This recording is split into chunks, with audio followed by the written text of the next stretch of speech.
এটা এটি কাটা দেখছি আর ও 2 বছর কেন আগে সে কাটাই করে দেখছি।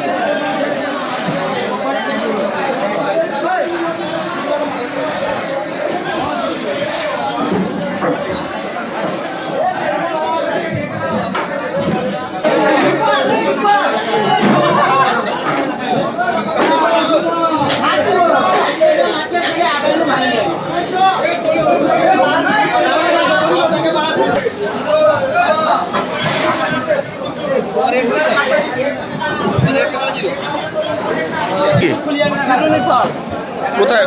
এটা গভীর সমুদ্রে পাওয়া যায়, এটা সচরাচর পাওয়া যায় না, এটা বিলুপ্ত প্রজাতির মাছ। ওজন কত হবে? ওজন 500 থেকে 550 কিলো মতন ওজন হবে। এ কি কাজে লাগে? এটা এর পাংখাগুলো বিভিন্ন ওষুধের কাজে লাগে, আর মাছটা বিদেশে